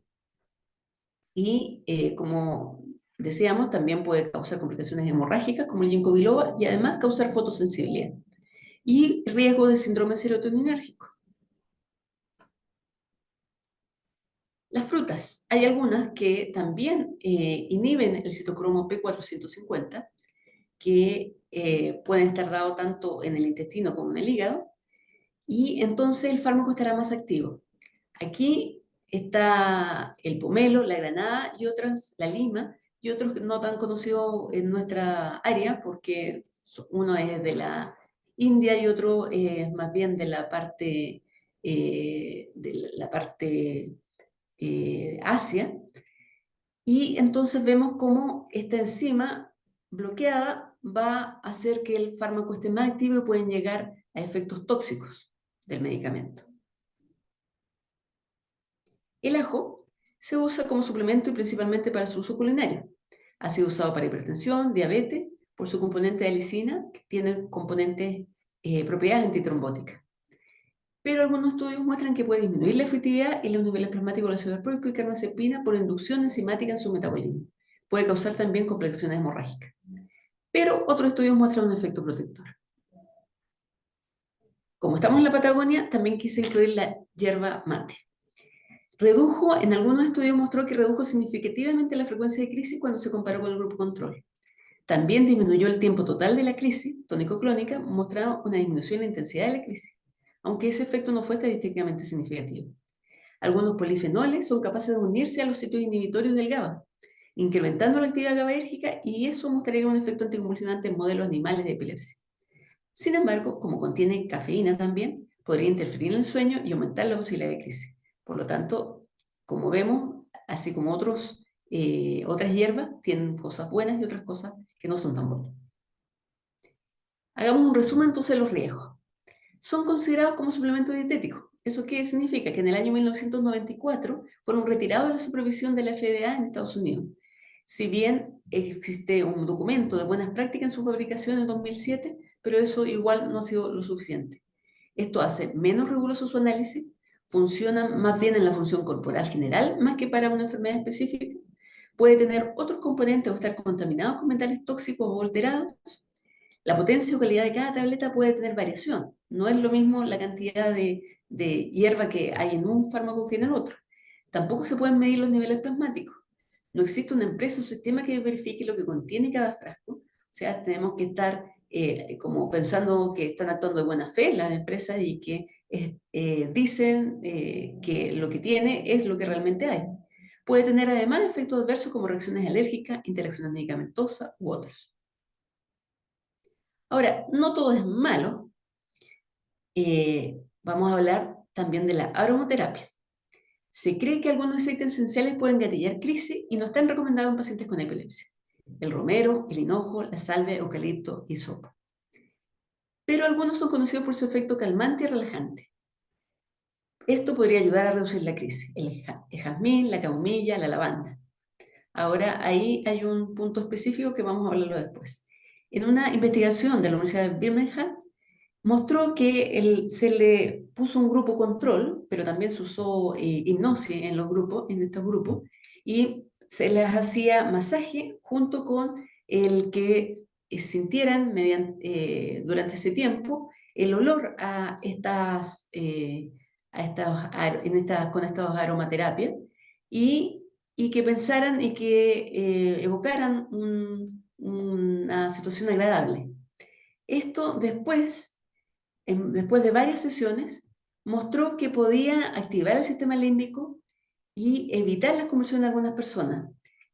Cada vez la persona si podía sentir que venía una crisis, podía evocar esto y prevenir la convulsión oliendo el aceite en particular que se usó en esas sesiones. Y se cree entonces que es porque interviene en la función del GABA, disminuye la corriente del sodio y también incrementa las corrientes de potasio. Y podría mejorar tanto en epilepsia generalizada como en epilepsias focales. Este es un estudio de una publicación del año 2023. Pero, ¿qué pasa? La lavanda, que esto yo no soy muy buena para las plantas, y yo las veo muy similares a estas dos, pero la de la lavanda, Lavandula angustifolia, que es la que muestra que tiene en aromaterapia su efecto positivo, es distinta a la lavanda espliego porque la lavanda espliego contiene alcanfor y esto implicaría mayor posibilidad, y está en los estudios, de que puede provocar crisis convulsiva. Entonces, es difícil, no es tan fácil el poder decidir, así como lo vemos en otras hierbas, este sí es bueno, esto es malo para la crisis, o sus componentes, si es la hoja o si es la flor, por ejemplo, va a depender mucho de eso su efecto en epilepsia. Otro de los terapias alternativas que se han usado y que se ha visto que puede tener efecto es el efecto Mozart. Específicamente en los últimos 20 años se ha mostrado que escuchar la música clásica de Mozart, principalmente la sinfonía K448, perdón, puede aumentar la dopamina, el tono parasimpático y los circuitos sensorimotores.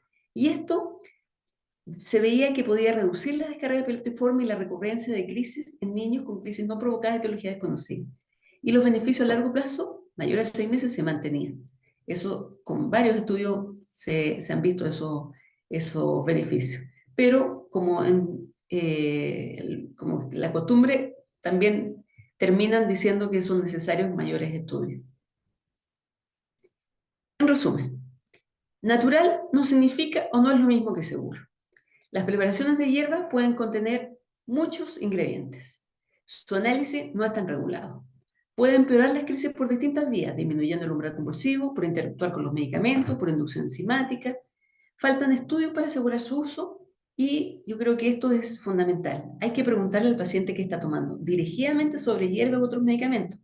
Tengo pacientes, abuelitas, que al preguntarles dirigidamente, sí están tomando, por ejemplo, tecito de marihuana, de cannabis, ¿ya? Entonces, sí hay que como introducirlo dentro de nuestras preguntas dirigidas en nuestra anamnesis. Eso. No sé si viene alguna comentario o pregunta, o pasamos al otro tema si es que nos da el tiempo. No, muchas gracias, doctora Amaro. Voy a dejar mi tecito aquí de matico, mi té de manzanilla aquí al lado para poder conversar. Pero no, está súper bueno. Yo lo llevo, no sé, a la práctica día a día de, por ejemplo, los policlínicos de anticoagulación sufren muchísimo con esto también. Un tema súper sensible, ¿no es cierto? Que de pronto cambian su alimentación o cambian los suplementos, o perdón, los tipos de hierbitas que están tomando, y tenemos casos de hemorragia, como usted comentaba, en especial. Así que hay que tener harta precaución. Yo creo, vamos con la siguiente presentación y dejamos las preguntas para el final, ¿les parece?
Mire, qué interesante ahí también. Un caso de anís estrellado.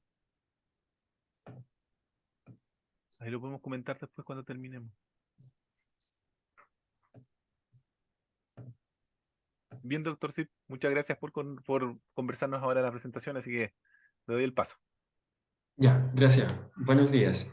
Bueno, mi nombre es Víctor Cid. Bueno, la doctora Mario presentó recientemente, ¿cierto? Esta es una presentación breve sobre el programa de epilepsia del adulto. Hice una especie de resumen de lo que hacemos acá en el hospital y bueno, también lo que se hace a nivel nacional en el programa de epilepsia. Bueno, la presentación, como le dije, es una presentación general. Vamos a hablar un poco de los flujogramas de los equipos de salud, tanto en APS como en el hospital, y el protocolo que se hace en general de la epilepsia en el adulto. Bueno, como introducción, más o menos como el 70%, ¿cierto?, de las personas que tienen epilepsia van a estar libres de crisis ante su manejo, es decir, lo que llamamos como epilepsia no refractaria.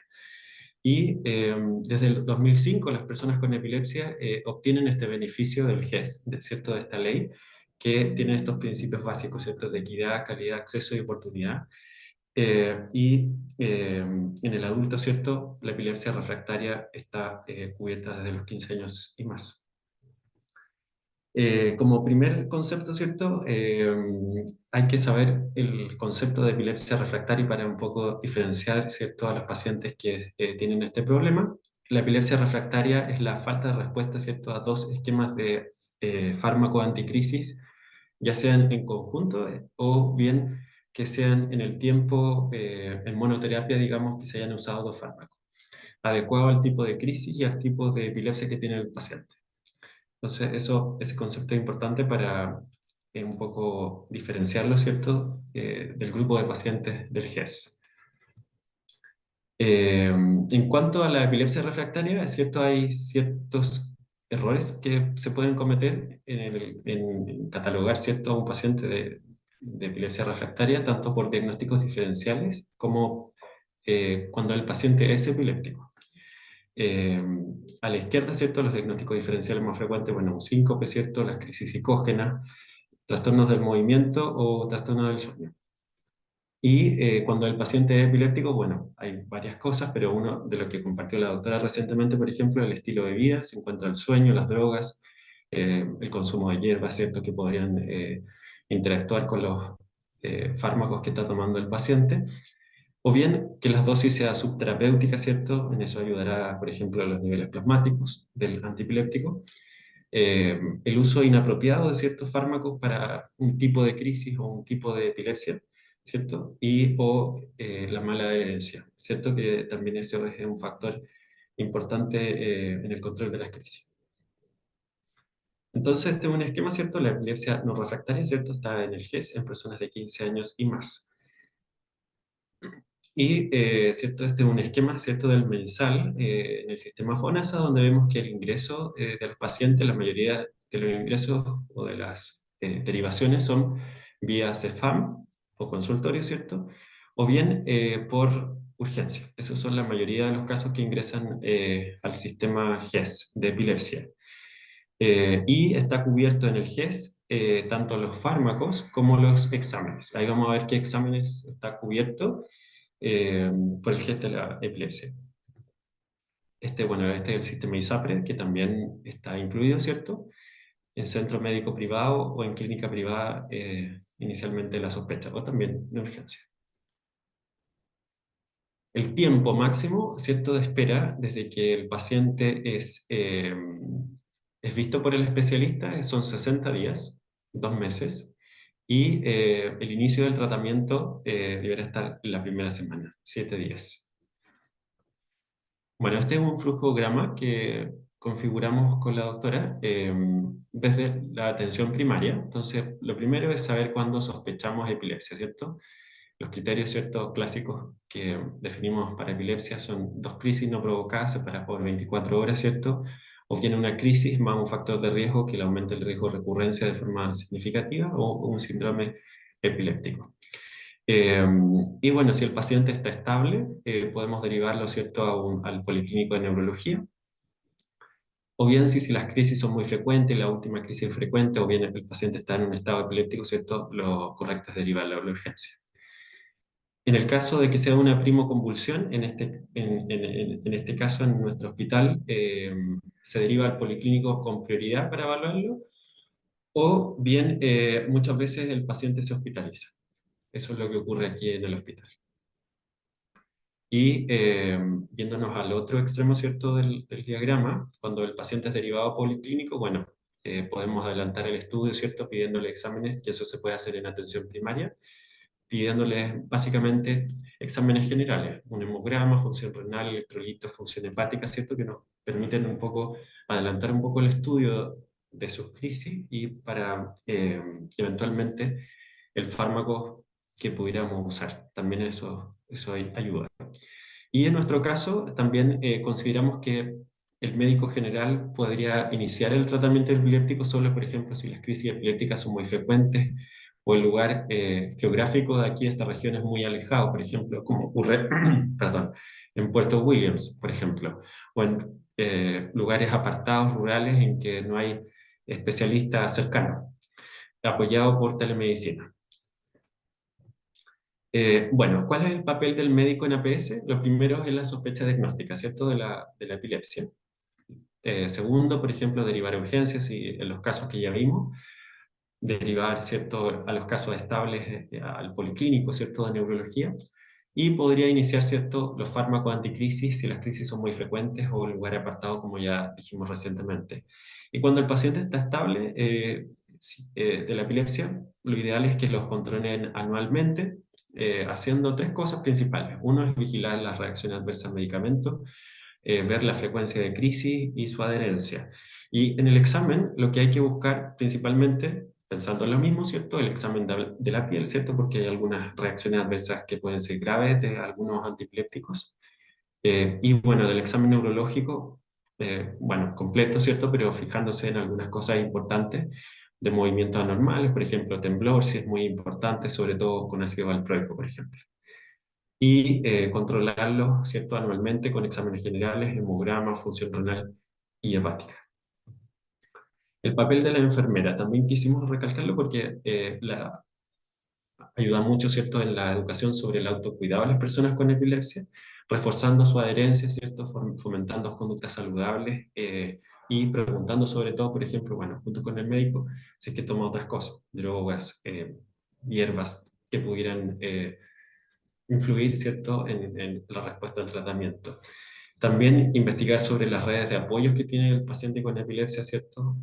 También eso es importante en la esfera social. En cuanto al flujograma de la epilepsia en el hospital clínico, ¿cierto? Bueno, acá es un poco parecido al flujograma que vimos anteriormente, ¿cierto? Si el paciente está estable, lo derivan acá al policlínico de neurología, y bueno, si es que no, nos derivan como interconsulta para que lo veamos de forma urgente. ¿Cuáles son los beneficios del GES que están cubiertos en epilepsia? Bueno, el primero es la atención de salud por personal de salud, ¿cierto? El médico, eh, la enfermera, la matrona y la nutricionista, también están incluidos personal de salud de la APS y el especialista. ¿Cuáles son los exámenes que están cubiertos? Están cubiertos solamente laboratorio general, los que vimos, hemograma, pruebas de función renal y hepática. Los niveles plasmáticos también están incluidos, y el electroencefalograma está incluido el estándar y con privación de sueño. Bueno, y aquí esa siempre es una pregunta un poco recurrente que se hace cuando medir los niveles plasmáticos, en general no de rutina, pero por ejemplo cuando sospechamos mala adherencia, cuando el paciente tiene muchas crisis, hay mala respuesta al tratamiento, por supuesto en estado epiléptico, y en el embarazo, que el embarazo ese es un caso especial. Y el otro beneficio que está cubierto por el GES son los fármacos anticrisis. Bueno, el electroencefalograma también está cubierto por el GES, pero solo en su forma de estándar y con privación de sueño.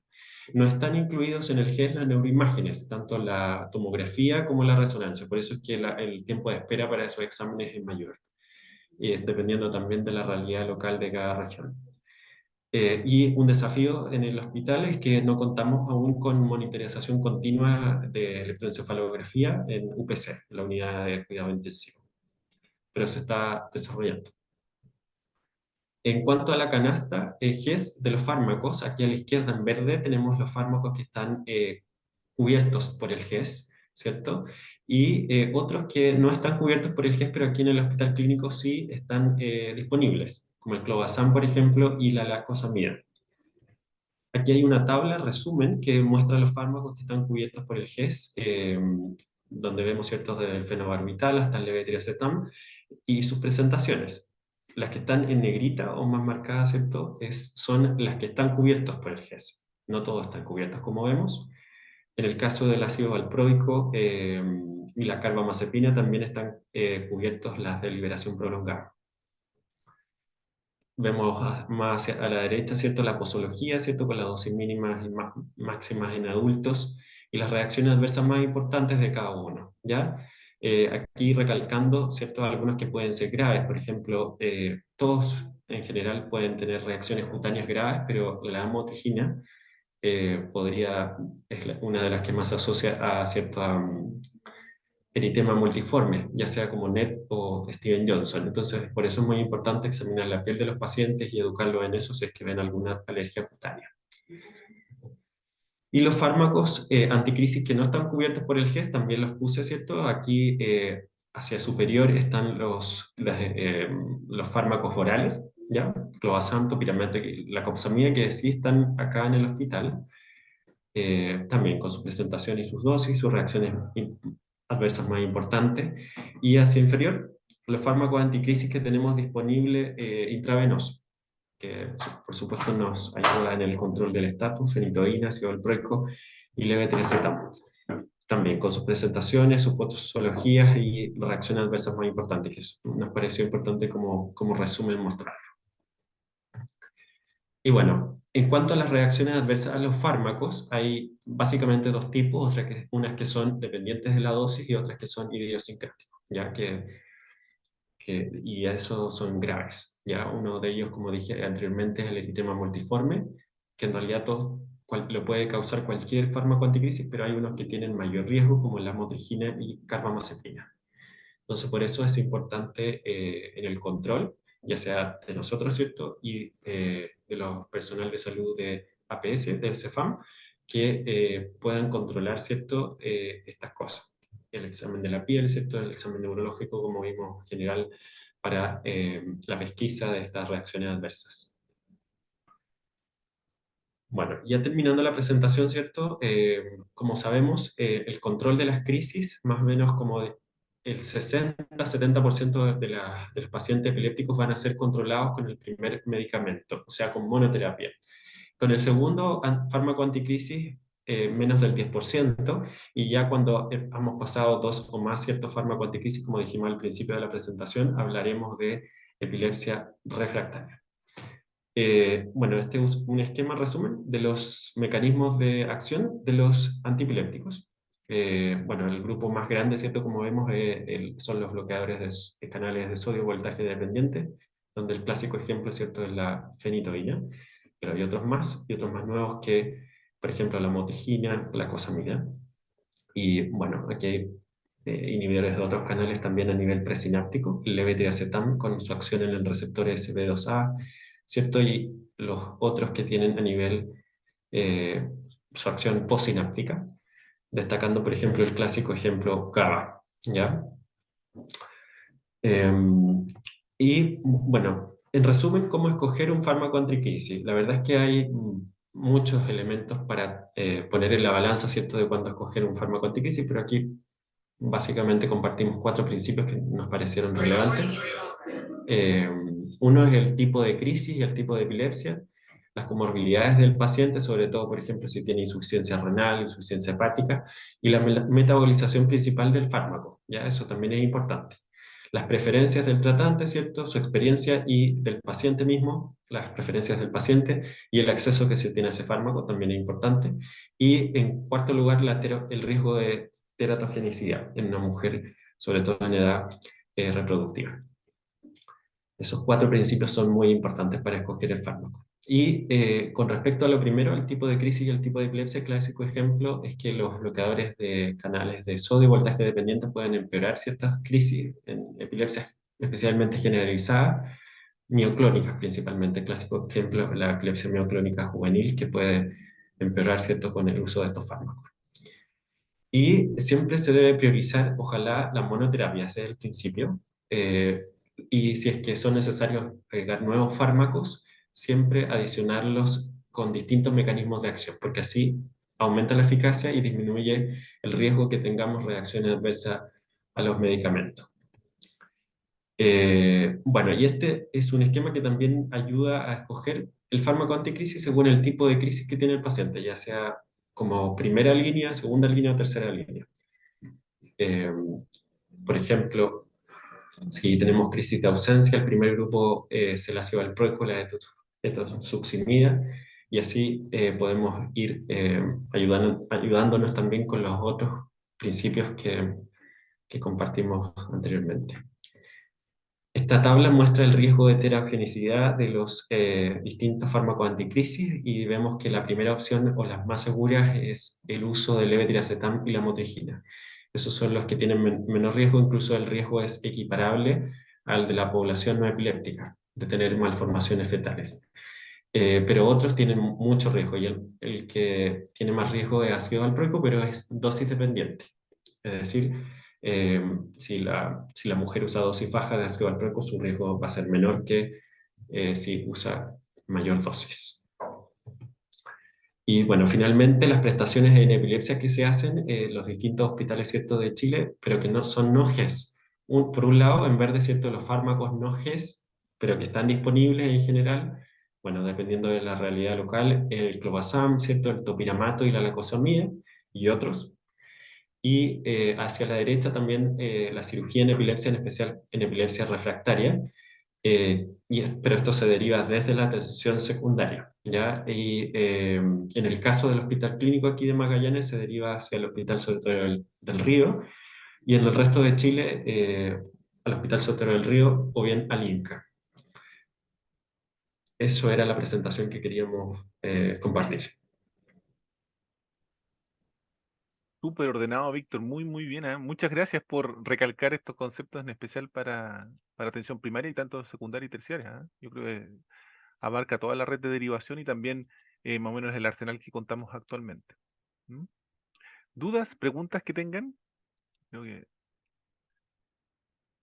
esta presentación nos viene al dedillo, o muy, muy bien, ¿no es cierto?, para finalizar el año y reforzar los conceptos de qué prestaciones tenemos involucradas también en el GES. que esperemos que el próximo año tengamos mayor cantidad de prestaciones, ¿ah? Esto ojalá pueda seguir creciendo, en especial para el 2024, con mayor cantidad de medicamentos disponibles, en especial en los pacientes pediátricos. Eso, y una red más consolidada para la derivación de pacientes refractarios, en especial pensando en cirugías de epilepsia a los hospitales que la pueden desarrollar.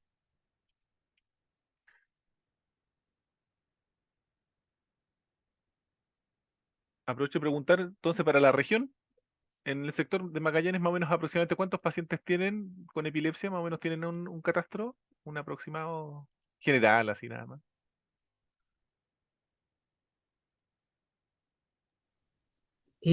Nosotros tenemos más o menos lo mismo que se tiene como 1 o 2% de la población. No tenemos un determinado específico, lo intentamos hace en algún minuto con lo que era las químico-farmacéuticos para ver cuántos retiraban, porque aquí hay muy poca realidad, entonces se pueden hacer estudios por ese lado, pero justamente cuando lo estábamos haciendo llegó la pandemia y tuvimos que dejarlo. Pero la mayoría de los pacientes están concentrados en los distintos hospitales, tanto en el hospital principal como en las otras 3 provincias. Entonces no es tan difícil como para que pudiésemos hacer un estudio para ver la prevalencia, pero no lo tenemos cuantificado exactamente cuánto es. De acuerdo. Ok. Y con respecto dice Catalina, ¿cuándo enviarán esta presentación? ¿Se las puedo pedir? Así, es que está muy buena, ¿eh? Yo creo que podríamos subir no solo como video, sino que como las diapositivas, utilizarlas para lo que es GES en especial. ¿Me la podría enviar el doctorcito, no? No hay mucho conflicto ahí, ¿no? Sí, sí, claro. Sí, Sí. claro. Se la pueden ver. Ya, genial. Súper. Ahí la doctora Amaro tiene mi correo de contacto. Y tenemos la mano levantada de la doctora Rosso. Karina, Muchas gracias ahí por las presentaciones, han estado súper interesantes las 4. Tengo una pregunta para la doctora Amaro y para la doctora Rosa, bien práctica.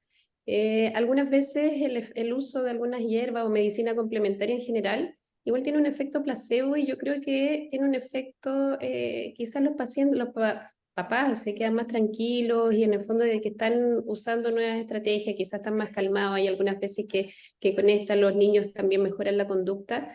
Y yo tenía el concepto en el fondo, si es que no es algo muy costoso, que no tenga mayores riesgos, que en el fondo sean felices y lo ocupen y tengan su efecto placebo, quizás dependiendo del contexto. Ahí, según la presentación, ya cambiaría mi respuesta y sería un no ocupen ninguna de las medicinas complementarias, porque es difícil entrar a analizar cada una de las presentaciones, porque muchas veces uno no sabe qué están tomando. En la práctica, usted les dice no consumen ninguna hierbita. Bien En la práctica. Sí, en la práctica, en general, depende de cada paciente, porque claro, en pacientes que están bien controlados, que sabemos que están sin crisis y que ellos nos dicen que están, por ejemplo, tomando manzanilla para dormir, algún tipo de hierbas que más bien producen algún tipo de inducción de sueño, podría ser, ¿ya? Pero como vimos, existe el problema de que si uno compra en estas hierberías, pueden no ser tan puras las cosas que uno consume. Entonces, en pacientes que sabemos que pueden ser más complicados, que pueden, no sé, la adherencia no es tan buena al tratamiento, ya empieza ahí a ser más crítico el poder decirles sí, consúmanlo. Yo diría, depende de cada paciente. Ya. Cosa de no ser tan rígido ahí. Y también quizás si están con fármacos que tengan más interacción. Bueno, Justamente. ujú. Y tengo una pregunta también bien práctica para la doctora Rosas. Después de la encuesta, en realidad yo creo que se visualizó que en la mayoría de los centros no existe el policlínico de transición, todos quedamos con la necesidad, yo creo, de empezar con algo. ¿Qué recomendaciones nos darías para partir a lo mejor en los centros que yo creo que está el equipo humano? Faltaría ponerlo en práctica. ¿Qué pasos en el fondo recomendarías? Yo creo que primero es la coordinación entre los equipos, adultos, o sea, niños y adultos, ¿cierto? Y ver cuáles son los recursos que tenemos disponibles en cada lugar. Incluso, por ejemplo, estas guías que es el GOT Transition, que es de norteamericano, ellos establecen como bien los pasos a seguir, incluso con respecto a cómo acercarse a las autoridades y todo eso en relación a formar un programa. Ya yo creo que eso es bien interesante. Y la otra cosa súper importante es la evaluación de lo que uno hace, porque muchas veces uno no evalúa lo que hace. Entonces, para eso tenemos que mejorar los sistemas de registro. Ya, yo creo que es una deuda que tenemos como histórica en todas partes, que no tenemos registro. Y ahí quizá también conformar adecuadamente los equipos de trabajo. Y para eso necesitamos quizás más manos y mayores. Y por eso quizás la enfermera ahí cobra mucha importancia también en el tema de los registros y de tratar de ir, porque esto significa seguimiento de pacientes. Ya, y ahí yo creo que hay que no, es una tarea grande, no es una cosa no es algo pequeño ni puntual. Y creo que es interesante la experiencia de Gustavo Fricke, y yo creo que igual hay que empezar a buscar dentro del país si hay policlínicos que estén ahí ya armados o ya en funcionamiento. Pero yo creo que sí, es una necesidad y una urgencia que no la hemos considerado en el tiempo. Hoy yo puedo hacer una pregunta a la doctora Paola. Por supuesto. Paola, y a nivel, no sé, de literatura, hay, no sé, que sea fácil y que sea como confiable, donde uno pueda ir a buscar como un catálogo no sé, de las distintas hierbas y cuáles son sus impactos. ¿Sabes de algo que exista, que sea, que uno pueda bajarlo y tenerlo ahí a mano?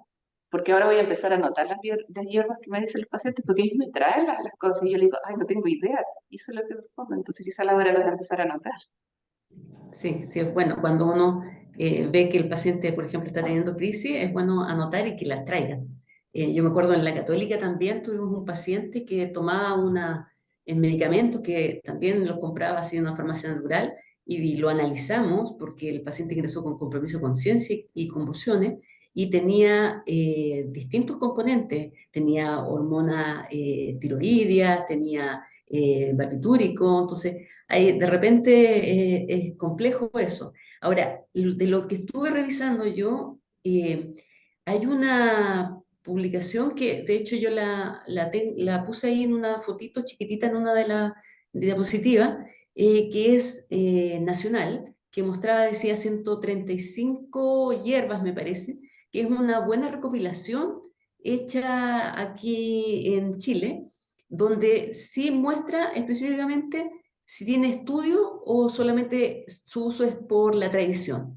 Y estuve revisando y cada uno de los que mostraba y está bastante completa desde el punto de vista de que hay algunos que dice, por ejemplo, en lo que era, me acuerdo, me parece que una de las frutas que yo nombré estaba puesta ahí en la presentación de esta cantidad de 135 hierbas.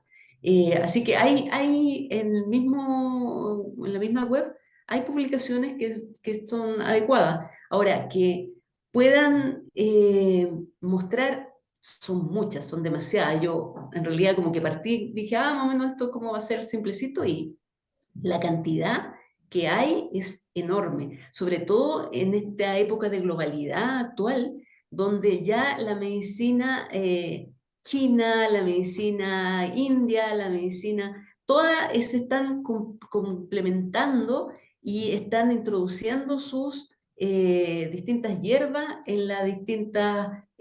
como en las distintas medicinas occidentales también. Entonces es bien complicado. Ahí, por ejemplo, nombraban en el chat que hubo pacientes con anís estrellado que tuvieron crisis. Y sí, pues el anís estrellado está, de hecho hay dos variedades, el anís estrellado que es chino y japonés. Y el japonés es más complicado porque tiene una neurotoxina que es más importante y lo que hace es que se unen a los receptores GABA, entonces inhiben la función del neurotransmisor inhibitorio y por eso tienen crisis. De hecho, el que es japonés, que es más complicado porque tiene una neurotoxina más potente y distinta que causa convulsiones, ese está prohibido en España. Mientras que el chino, que es el que normalmente se usa, puede a veces estar contaminado con este japonés porque son indistinguibles casi viéndolo. Entonces, no es simple, en realidad que no es simple el tratar de buscar, yo creo que es caso a caso, por eso es tan importante el incorporarlo dentro de nuestra anamnesis y también el que de a poquitito se ha visto que se ha ido incluyendo más estudios para mostrar su beneficio, porque asimismo como en otra oportunidad vamos a hablar de cannabis y cómo ciertos componentes pueden ser anticonvulsivantes, otros componentes son proconvulsivantes, y eso es lo complejo. Asimismo en las plantas, en las distintas hierbas, ahí tienen efectos beneficiosos y efectos negativos. Entonces, lo que uno espera que a medida que va avanzando el tiempo, se hagan más estudios, más experimentos, y se puedan dar con los componentes específicos para usarlos en el tratamiento que corresponde. Bien. Recalcar ahí lo que dicen también de complementarias, ¿no? Para que no se olviden. Nosotros hemos tenido pacientes que no la usan como complementaria, sino que como terapias definitivas, abandonándolas de medicamentos, anticonvulsivantes, anticrisis y que a la escoba, ¿no?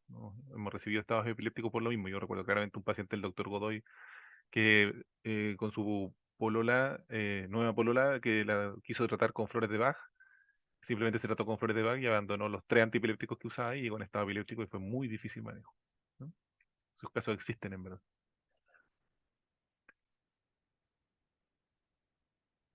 Bien, creo que estamos en la hora, ¿no es cierto?